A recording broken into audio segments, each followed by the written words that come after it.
Hello everyone, welcome to study with professional classes. तो आज हम पढ़ेंगे स्कीमा, अकोमोडेशन, असिमिलेशन। इससे पहले हम जीन पियाजे की थ्योरी को ऑलरेडी डिस्कवर कर चुके हैं। उसका लिंक हम डिस्क्रिप्शन में दे देंगे और आई बटन में भी उससे रिलेटेड वीडियो आपको देखने को मिल जाएगी, ताकि आप इस वीडियो को और अच्छे से समझ सकें। तो आज हम बात करेंगे स्कीमा, अकोमोडेशन और असिमिलेशन में। इससे रिलेटेड आपको हर शिफ्ट में ना 2023 बल्कि 22 में भी क्वेश्चन देखने को मिल जाएंगे। तो ये मोस्ट रिपीटेड टॉपिक है जो अब तक हर बार आया है। तो बहुत हाई परसेंट चांसेस हैं कि दिसंबर के एग्जाम में भी इससे रिलेटेड क्वेश्चन आपको देखने को मिले, जो दिसंबर 2023 में पेपर होने वाला है। तो आज हम अच्छे से समझ लेते हैं कि स्कीमा, असिमिलेशन और अकोमोडेशन के बारे में। ठीक है, तो अब हम शुरू करते हैं। तो सबसे पहले हम समझ लेते हैं कि स्कीमा क्या होता है। स्कीमा से पहले मैं बता दूं कि ये पियाजे की जो थ्योरी थी कॉग्निटिव डेवलपमेंट में, उसमें इन्होंने बताया था असिमिलेशन, अकोमोडेशन, इक्विलिब्रियम और स्कीमा के बारे में, कि कैसे बच्चे अपनी नॉलेज को एक्वायर करते हैं, इंटीग्रेटेड करते हैं और चेंज करते रहते हैं अपनी नॉलेज में। जो स्ट्रक्चर उनका माइंड से रिलेटेड होता है, कोई स्ट्रक्चर बनाते हैं स्कीमा में, उसमें कैसे चेंजेस आते हैं, अपनी नॉलेज को इन्हेंस करते हैं during the time cognitive development theory में। ये रहा आत्मसात, संतुलन और स्कीमा, इन सब के बारे में उन्होंने बताया कि कैसे बच्चे अपनी नॉलेज को इंटीग्रेट करते हैं, एकीकृत करते हैं। ठीक है, अब हम बात कर लेते हैं स्कीमा क्या होता है। स्कीमा क्या है? Already existing mental models in mind, जो रिप्रेजेंट करते हैं मेंटल स्ट्रक्चर को। ये क्या होते हैं? बिल्डिंग ब्लॉक्स की तरह काम करते हैं।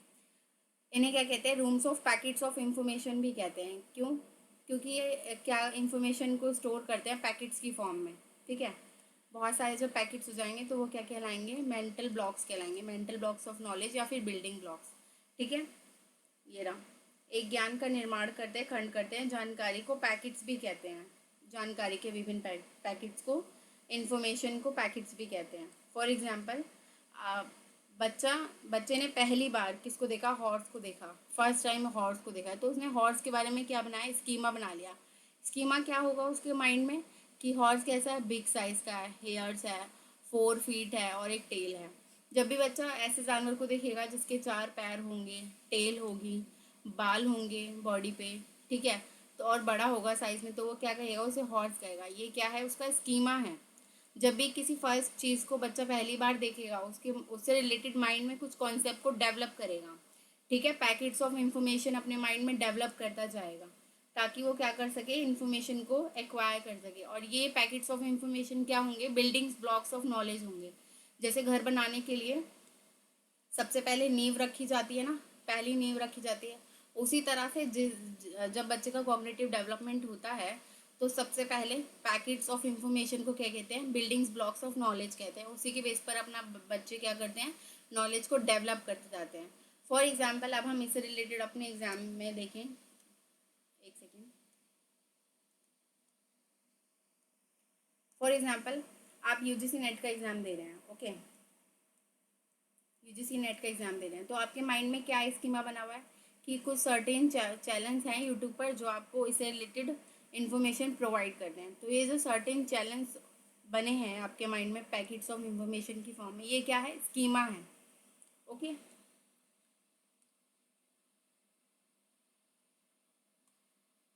नेक्स्ट हम देखते हैं असिमिलेशन। ओके, असिमिलेशन क्या रेफर करता है? जो हमारी प्रीवियस स्कीमा था उसमें हम क्या कर रहे हैं? न्यू ऐड ऑन करते जा रहे हैं इन्फॉर्मेशन। जो भी कोई न्यू इन्फॉर्मेशन आ रही है उसको ऐड कर रहे हैं, but without a modification.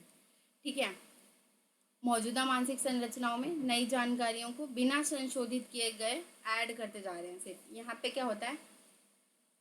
Add करते हैं इन्फॉर्मेशन को, बट विदाउट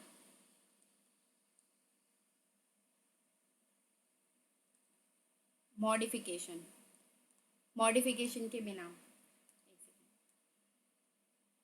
या फिर इसको आप कह सकते हैं, ऐड भी कर लिया इन्फॉर्मेशन को विदाउट कॉपिंग, या फिर कॉपी करते जा रहे हैं। जो हमें पता था उसी के रिस्पॉन्स करते जा रहे हैं। फॉर एग्जांपल, इससे पहले हमने डिस्कस किया था ना कि एक बच्चे ने एक हॉर्स को देखा, तो जब भी वो 4 पैरों वाला जानवर दिख रहा है तो उसको भी हॉर्स कह रहा है। मतलब कॉपी करता जा रहा है इन्फॉर्मेशन, लेकिन न्यू चीज़ों पे अप्लाई करता जा रहा है। फॉर एग्जांपल, बच्चे ने फर्स्ट टाइम कैट को देखा, ठीक है, तो उसने बता दिया ये कैट, उसकी मम्मी ने बताया उसे ये कैट है, लेकिन जब उसने डॉग को देखा तो उसने डॉग को भी कैट बोल दिया। मतलब इन्फॉर्मेशन को कॉपी करता जा रहा है और अप्लाई करता जा रहा है। एक और एग्जांपल देख लेते हैं इसी से रिलेटेड। एक सेकंड। यस, आप यूजीसी नेट का एग्ज़ाम दे रहे हैं मान लेते हैं हम, ठीक है, तो आपने देखा पीवाईक्यूज के क्वेश्चन आ रहे हैं, तो पीवाईक्यू के क्वेश्चन को आपने क्या किया, एज इट इज़ कॉपी करते चलेगा माइंड में कि ये 4 ऑप्शन है और इसका ये आंसर होगा, ठीक है। आप समझ नहीं रहे हो, आप सिर्फ कॉपी कर रहे हो माइंड में, मतलब जैसी इन्फॉर्मेशन प्रोवाइड है उसको एज इट इज़ माइंड में फिल करते जा रहे हो इन्फॉर्मेशन को, विदाउट अ मॉडिफिकेशन और विदाउट अंडरस्टैंडिंग, ठीक है। तो ये क्या है, ये होगा असिमिलेशन।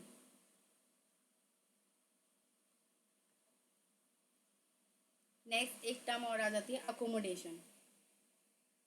अकोमोडेशन, अकोमोडेशन में क्या करते हैं, अकोमोडेशन में हम जो भी इंफॉर्मेशन हमारे माइंड में आती जाती है उसमें हम क्या करते हैं, एक्सेप्ट तो करते हैं चेंज को, प्लस मॉडिफाई भी करते जाते हैं मॉडिफिकेशन के साथ, मतलब संशोधन कर रहे हैं जो भी हमारा स्कीमा था, जो असिमिलेशन में हमने कॉपी किया, लेकिन अकोमोडेशन में क्या होगा, चेंज हो जाएगा मॉडिफिकेशन के साथ। फॉर एग्जाम्पल,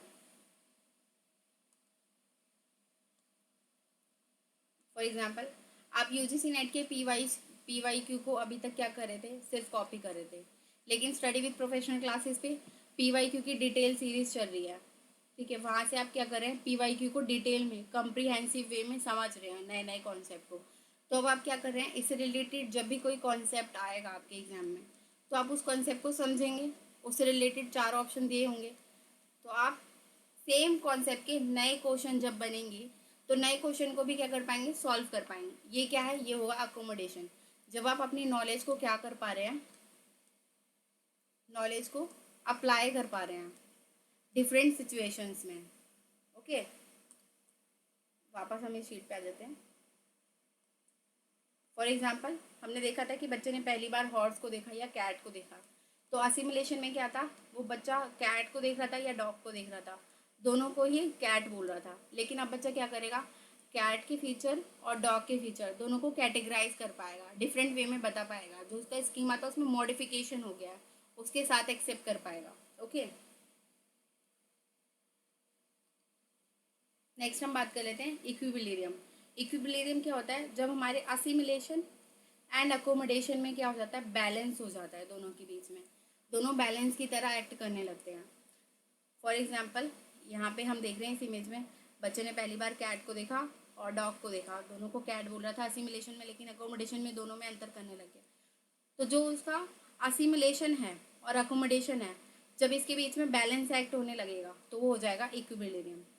याद दिया हुआ ना, संतुलन, दोनों की अवस्था में क्या हो गया, संतुलन हो गया, पुरानी अवधारणाओं और नई अवधारणाओं के बीच में संतुलन बनाने लग गया, यही है इक्विलिब्रियम। इससे रिलेटेड क्वेश्चन देख लेते हैं जो आए हुए हैं अभी 2023 में। ये क्वेश्चन आया है पेपर 1 के पी वाई क्यू, मार्च 2023 में, इंग्लिश में शिफ्ट 1 में आया है, ठीक है। Which of the following technique provide the right kind support, right amount of time, increasing the child competency. निम्नलिखित में से कौन सी तकनीक बच्चों की क्षमता में अभिवृद्धि के लिए सही समय, सही मात्रा में, सही प्रकार का समर्थन प्रदान करती है, ठीक है।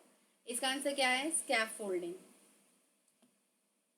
ये देखिए यहाँ पे दिया हुआ है ना, अकोमोडेशन, स्कीमा, असिस्टेंट। अब स्कैफ फोल्डिंग को पहले हम समझ लेते हैं।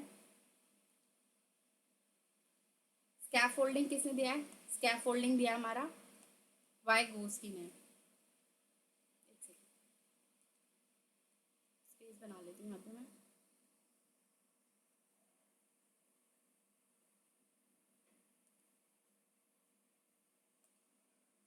स्कैफ फोल्डिंग हमारा दिया है वाइगोस्की ने।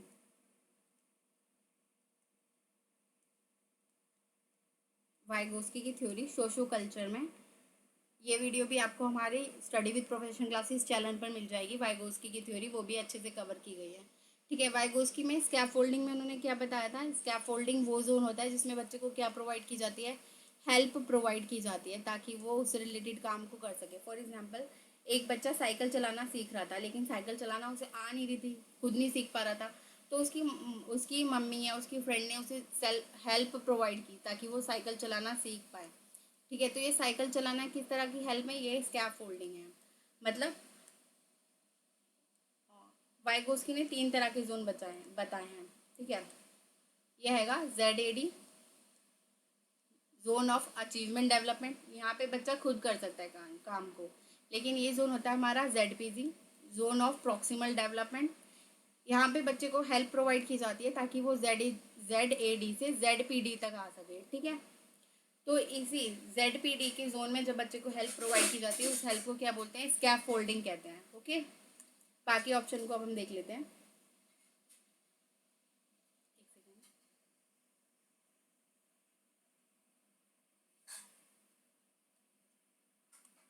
असिस्टेंट क्या होता है, असिस्टेंट होता है हेल्प प्रोवाइड करना, लेकिन यहाँ पे क्या इंक्रीज कर रहे थे हम, अमाउंट ऑफ कॉम्पिडेंसी इंक्रीज कर रहे थे। कॉम्पिडेंसी की बात स्कैफोल्डिंग में की गई है, इसीलिए स्कैफोल्डिंग इसका आंसर रहेगा। अकोमोडेशन और स्कीमा को ऑलरेडी अभी हम पढ़ चुके हैं अच्छे से डिटेल में। तो नेक्स्ट क्वेश्चन देख लेते हैं, जो नेक्स्ट क्वेश्चन बना है इस थ्योरी से। नेक्स्ट क्वेश्चन आएगा, a learner combine his her previous schema और modification them to new experience in the process of combining modification existing schema and arrive the new schema as known. एक अध्ययनकर्ता अपने नए अनुभव के आधार पर पूर्व की योजनाओं में संयोजित आसंशोधित करता है और विद्यमान योजनाओं को संयोजन आशोधन और नई योजनाओं पे पहुंचने की प्रक्रिया को किस रूप में जानते हैं। तो ऑप्शन है अकोमोडेशन, असिमिलेशन, अडेप्टेशन और इक्विलिब्रियम। अभी हमने ये पूरी थ्योरी पढ़ी है। अब इस क्वेश्चन में क्या बात कर रहे हैं कि न्यू एक्सपीरियंस को एक्वायर कर रहा है, लेकिन उसके साथ साथ क्या कर रहा है, मॉडिफिकेशन कर रहा है। जो पुराना स्कीमा है उसके माइंड में, उसमें क्या चेंज हो रहे हैं, मॉडिफिकेशन के साथ चेंज कर रहा है। तो वो क्या है हमारा, अकोमोडेशन है। अकोमोडेशन में क्या हो रहा था, चेंज हो रहा था। असिमिलेशन में क्या कर रहा था बच्चा, असिमिलेशन में एज इट इज कॉपी कर रहा था। असिमिलेशन में क्या कर रहा है, असिमिलेशन में कॉपी कर रहा है विदाउट मॉडिफिकेशन। अडेप्टेशन में अडेप्ट कर रहा है अपने आप को, किसके according, according to environment. Equilibrium में क्या था, जब असिमिलेशन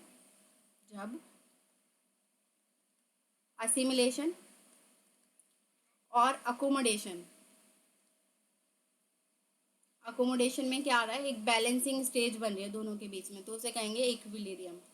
और अकोमोडेशन में हम ऑलरेडी अभी डिस्कस कर चुके, जब क्या होगा, जब मॉडिफिकेशन आ जाएगा। क्वेश्चन में दिया है ना, न्यू एक्सपीरियंस को एक्वायर कर रहा है बट मॉडिफिकेशन के साथ, तो वो क्या होगा, हमारा अकोमोडेशन होगा।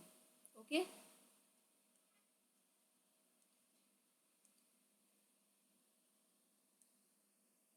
वीडियो को अभी लाइक करें, चैनल को अभी सब्सक्राइब करें, और आप हमें टेलीग्राम ग्रुप पर ज्वाइन करना ना भूलें ताकि अपडेटेड क्लास की इन्फॉर्मेशन आपको मिल जाए। आप हमें फेसबुक पेज और इंस्टाग्राम पर फॉलो कर सकते हैं। स्टडी विद प्रोफेशनल क्लासेस के यूट्यूब चैनल पर PYQ की सीरीज़ चल रही है, उसमें हम 2023 के सारे PYQ को कवर कर रहे हैं डिटेल में विद कॉन्सेप्ट के साथ। जो भी कॉन्सेप्ट है उनको अच्छे से समझ रहे हैं इसमें, तो आप उसे देखना ना भूलें ताकि आप हर PYQ को अच्छे से समझ सकें और उनके कॉन्सेप्ट को समझ सकें। ठीक है, और साथ ही आप हमें टेलीग्राम ग्रुप पर ज्वाइन कर सकते हैं, वहाँ पर आपको सारी क्लासेस की इन्फॉर्मेशन एक साथ प्रोवाइड कर दी जाती है। चैनल पर अगर नए हैं तो चैनल को भी सब्सक्राइब करें, वीडियो को लाइक करें और अपने फ्रेंड्स के साथ शेयर करना ना भूलें। Thank you.